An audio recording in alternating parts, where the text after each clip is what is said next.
ہم نے گزشتہ پروگرام میں ڈسکس بھی کیا تھا کہ ان کو ڈس ایڈوانٹیج ہو سکتا ہے کہ ایک ٹاورنگ پرسنالٹی ہیں، ایکشن کمیٹی کے لوگ کہہ سکتے ہیں، راولا کوٹ کے لوگ کہہ سکتے ہیں کہ ہمارے گھروں سے لاشیں اٹھ رہی تھیں، لوگوں پہ گولیاں برسیں، لیکن آپ نے اپنا رول پلے نہیں کیا اور آپ الیکشن لڑنے کے لیے میدان میں نکلے ہوئے ہیں.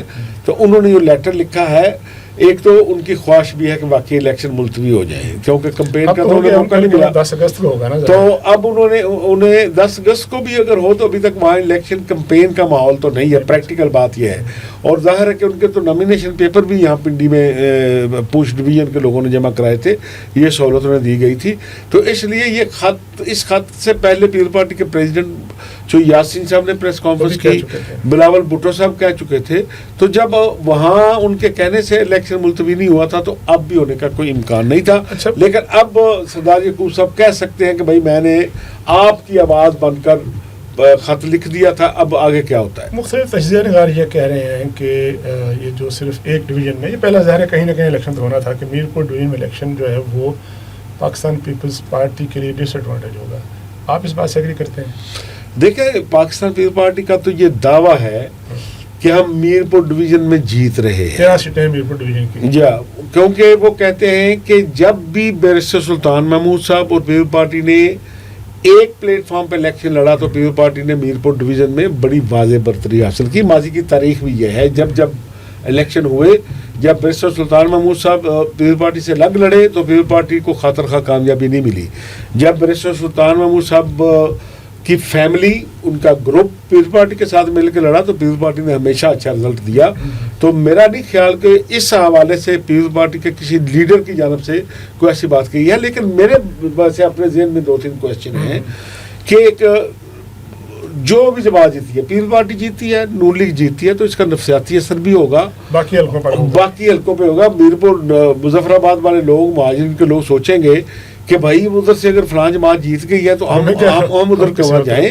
اس لیے یہ چیف الیکشن کمشنر کی ذمہ داری ہے کہ وضاحت کریں. یہ آج وضاحت کرنی چاہیے تھی چیف الیکشن کمشنر کو کہ بھائی پولنگ جب ہوگی تو کیا تینوں ڈویژن کے ووٹ اکٹھے کیے جائیں گے، کیونکہ یہ 2 چیزیں، یعنی گنتی کب ہوگی، اناؤنسمنٹ کب ہوگی، آپ یہ کہہ رہے ہیں. بالکل. دیکھیں نا، اگر اسی رات گنتی ہونی ہے تو ایک نفسیاتی برتری جو جماعت بھی آگے بڑھے گی اس کو ملے گی. اگر نہیں ہوتی تو الیکشن پر شکوک و شبہات پیدا ہوں گے کہ لوگ کہیں گے کہ بھائی اتنے دن اگر آپ نے اپنے پاس یہ بیلٹ باکس رکھنے ہیں تو ہمیں کیا پتا. یہاں تو سیم ڈے پہ الزامات لگے تھے. اور اس کا پہلو یہ ہے کہ آپ کئی دفعہ فرما چکے ہیں، جب ہم پچھلے دن بات چیت کر رہے تھے کہ الیکشن ملتوی ہوگا یا نہیں ہوگا، تو آپ نے کہنا، آپ کا کہنا تھا کہ 5 اگست 2026 کو 5 سال مکمل ہو جائیں گے.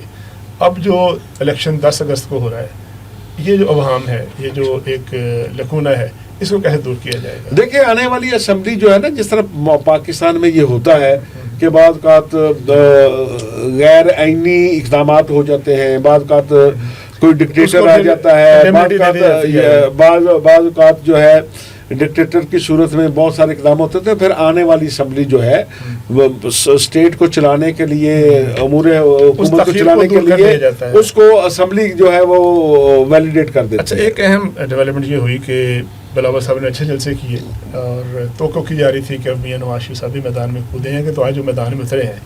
اور گلگت کی بنسبت میں نے دیکھا بڑا خوشگوار موڈ تھا. وہ جوک بھی سنا رہے تھے، نعرے بازی بھی کر رہے تھے، عوام کو انوالومنٹ بھی کر رہے تھے، انوالومنٹ بھی تھی. مریم نے ان کے ساتھ کھڑے ہو کر، فاروق حیدر صاحب نے، شاہ غلام قادر صاحب نے، بڑا ایک سیاسی جلسے کا ماحول تھا.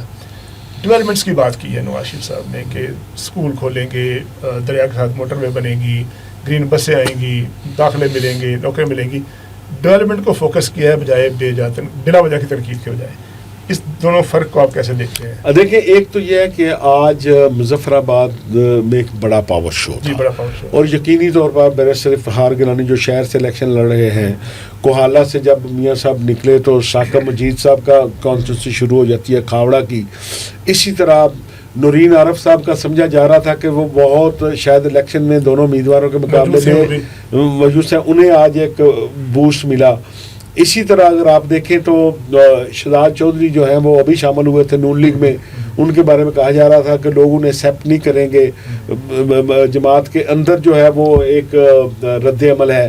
اسی طرح اگر فاروق حیدر صاحب کا دیکھیں، چوئی رشید کا دیکھیں، مصطفیٰ بشیر کا صاحب کا دیکھیں. بلکہ نواز شریف نے ایک سوال کیا مجمع سے کہ آپ یہ بتائیں کہ میں اچھا پرائم منسٹر تھا یا فاروق حیدر اچھے پرائم منسٹر تھے. اچھا، تو اس طرح کی باتیں. ایک تو اللہ کا شکر ہے کہ بڑے عرصے کے بعد میاں نواز شریف غصے سے باہر نکلے. جی بڑے خوشگوار. ایسے لگتا تھا وہ جس مجمع میں جاتے تھے وہ اس مجمع سے ناراض ہیں. اور گلگت میں گئے تو لوگوں نے انہیں بہت اس پہ تبصرہ کیے. آج جب میاں صاحب اسٹیج پہ آئے تو ان کے چہرے پہ مسکراہٹ تھی اور خوشی ہو رہی تھی کہ شاید آج بڑے عرصے کے بعد میاں صاحب نے اپنی روایتی گفتگو نہیں کی کہ مجھے کیوں نکالا. بھائی آزاد کشمیر کے لوگ سننے آئے ہیں کہ آپ انہیں کیا دیں گے، گلگت کے لوگ سننے آئے تھے آپ انہیں کیا دیں گے، آپ ان سے پوچھ رہے ہیں کہ مجھے کیوں نکالا. تو آج میاں صاحب اور میاں نواز شریف میرا خیال اچھی تیاری کر کے گئے تھے. اور پھر اسٹیج پر خود آج تو ایک ورکر بن کے مریم اورنگزیب کا میں حیران ہوں کہ پتہ نہیں انہوں نے کیا کھانا شروع کیا. ان کی نعرے بازی کو آدھا گھنٹہ کرتی رہی. نہیں، وہ جب اپوزیشن میں تھے تبھی اچھے نعرے لگاتی تھیں. ایسی بات نہیں، وہ پولیٹیکل ورکر ہیں. آج ساری مسلم لیگ نون کی لیڈرشپ جو موجود تھی اور بڑا واضح میسج دیا. انہوں نے اونرشپ دی ہے باقاعدہ اس مہم کو، انتخابی مہم کو اونرشپ دی ہے. انہوں نے بہت سارے اہم اعلان تھے مریم نواز سے کرائے. انہوں نے کہا میں نہیں، مریم صاحب کریں گی. اچھا، اب اس کو میں یہ اب شارٹ ورڈ میں یہ کہوں نا کہ بلاول بھٹو کے آئینی پیکج کے مقابلے میں میاں نواز شریف اور مریم نواز شریف نے ترقیاتی پیکج جو ہے وہ آج دے دیا. انہوں نے بہت سی اناؤنسمنٹ کی کہ اسکولوں کے حوالے سے، ہسپتالوں کے حوالے سے اور بسوں کے حوالے سے گرین بسیں ہیں. تو یہ ہم سوچ رہے تھے کہ بلاول لیڈ لے گئے ہیں کیونکہ اس نے بہت اچھے آئینی پیکج کے حوالے سے دو باتیں، ایک جو ٹروتھ اینڈ ریکنسیلیشن کمیشن کے حوالے سے اور جو آئینی پیکج دیا تھا. ہم سوچتے تھے کہ اب نون لیگ کے پاس کیا بچ گیا ہے، لیکن وہی ہوا کہ نون لیگ ہمیشہ اپنی ترقیاتی اسکیموں کی بات کرتی ہے. اس وقت مقابلہ ہے، ایک طرف آئینی پیکج ہے، دوسری طرف جو ہے وہ ترقیاتی پیکج ہے. ایک اور بڑا اہم ڈیولپمنٹ ہوئی چونکہ آزاد کشمیر میں لوگوں کو دلچسپی ہوتی ہے. ایک بڑا اہم حلقہ ہے جہاں ہمارے آپ کے مرحوم دوست مطلوب انقلابی کے صاحبزادے الیکشن لڑ رہے تھے اور ان کو مشکلات پیش آ رہی تھی. ان کے اپنی پارٹی کے ایک فارمر رفیق نیر صاحب جو ہیں وہ کھڑے تھے اور اس کے ظاہر بڑے اثرات تھے ان کے.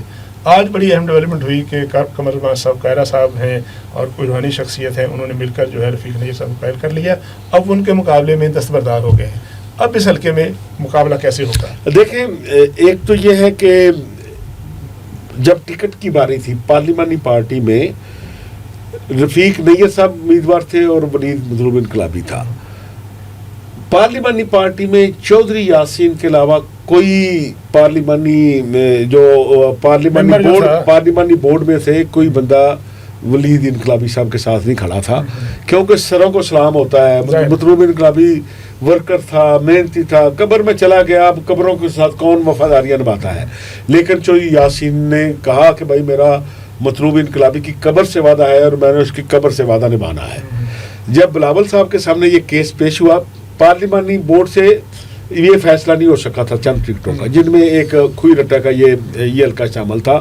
بلاول صاحب کے سامنے کیس پیش ہوا تو وہاں پھر چودھری یاسین صاحب نے یہی سٹینڈ لیا. انہوں نے کہا یہ رفیق نیر صاحب دو دفعہ پارٹی کو چھوڑ کے چلے گئے اور ولید انقلابی صاحب جو ہے اور اس کے والد صاحب جو ہے پارٹی کے ساتھ رہے اور پچھلے الیکشن میں انہوں نے 18,000 ووٹ لیا تھا. میں یہ کہتا ہوں کہ یہ آئندہ الیکشن میں 30,000 ووٹ لے گئے، جس میں ادی فریال تالپور صاحبہ نے کہا کہ چوئی صاحب آپ کیسے کہہ سکتے ہیں، آپ لکھ کے دے سکتے ہیں گارنٹی؟ چوئی صاحب نے کہا جی میں لکھ کے دے سکتا ہوں. یہ میں بڑا دلچسپ واقعہ ہے. انہوں نے سینئر وزیر میاں بھائی صاحب کو بلایا کہ لکھے چوئی صاحب کی طرف سے یہ ایفیڈیوٹ آ گیا کہ چوئی صاحب نے کہا کہ لکھے میری طرف سے کہ ولید انقلابی 30,000 ووٹ لے گا اس الیکشن میں. پچھلی دفعہ 18,000 لیا تھا تو چوئی ریاض صاحب ساتھ تھے. انہوں نے کہا کہ چوئی صاحب 10 کم کر لیں، 20,000 کا لکھ کے دے دیں. انہوں نے کہا نہیں میں 30 ہی لکھوں گا. ٹکٹ مل گیا.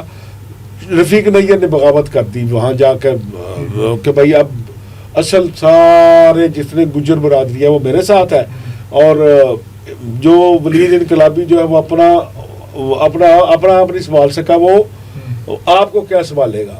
لیکن آج یہ پیش رفت ہوئی کہ قمر زمان قاہرہ صاحب گئے اور یہ گجر ٹرائب ایک ہو گیا. اس کی ایک ریزن اور بھی ہے کہ راجپوت برادری بھی تقسیم تھی.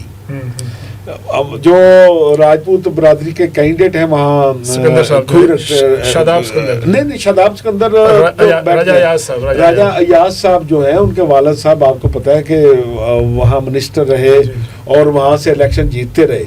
تو راجہ شاداب سکندر جو ہیں وہ ایک بڑے ٹرائب سے تعلق رکھتے ہیں. پچھلا الیکشن انہوں نے آزاد لڑا تھا. اب وہ بھی مسلم لیگ نون سے ٹکٹ کے خواہش مند تھے، لیکن کیا ہوا انہیں ٹکٹ نہیں ملا اور اس کو مل گیا راجہ ایاز کو. تو انہوں نے بغاوت کر دی. کل جو ہے راجپوت بیلٹ اکٹھا ہو گیا. شاداب سکندر صاحب نے ایک طرف راجپوت اکٹھے ہو گیا تو آج شاداب سکندر صاحب نے جس کو ٹکٹ ملا تھا اس کے حق میں دستبردار ہو گئے. تو پھر علاقے سے بھی ایک پریشر آیا رفیق نیر پر، بھائی اگر راجپوت اکٹھے ہو گئے ہیں تو گجر کیوں نہیں اکٹھے ہو سکتے. میں نے آپ کو پتا ہے کہ وہاں ٹرائب برادری کی پالیٹکس بہت زیادہ پڑتی ہے. تو اب یہ ہے کہ استحکام پاکستان کے پارٹی کے کینڈیڈیٹ ہیں ڈاکٹر انصر عبدالی صاحب، وہ جٹ ٹرائب سے ہیں. تو اس لیے اب یہ سمجھ لیں کہ اب مقابلہ ہوگا جاٹوں راجپوتوں اور گجروں کے درمیان، اور گجر اور راجپوت جو ہیں وہ اکٹھے ہو گئے اپنے امیدوار پہ اکٹھے ہو گئے ہیں. اس کا مطلب اور یہ ایک بڑی ڈیولپمنٹ ہے. کھوئی رٹا کا حلقہ ہے نا، یہ کھوئی رٹا کے حلقے میں جو ہے نا اس دفعہ بہت ٹف مقابلہ ہوگا. اور اب دونوں امیدواروں نے اپنا زور لگا کر اپنے لیے راستے ہموار کر لیے ہیں. افضل بٹ صاحب ہمارے ساتھ تھے، اور افضل بٹ صاحب نے انتخابات جو ہیں 3 مراحل پہ کیوں گئے، اس کے کیا اثرات ہوں گے، اس کو بڑی تفصیل سے بات کی. میاں نواز شریف، مریم نواز صاحبہ، مریم اورنگزیب صاحبہ کے جلسے کا کیا امپیکٹ ہوگا اس پہ بات کی. اور آخر میں کھوئی رٹا کے حلقے کی جو اندرونی کہانی ہے کہ اس کے جو ڈائنمکس کیا ہیں اس حلقے کے، برادریوں کی تقسیم ڈویژن کیا ہے اور اس کا کیا نتیجہ نکلے گا اس الیکشن کے بارے میں، اس پر بات چیت کی. اپنے میزبان طارق چودھری کو اجازت دیجیے. اللہ حافظ.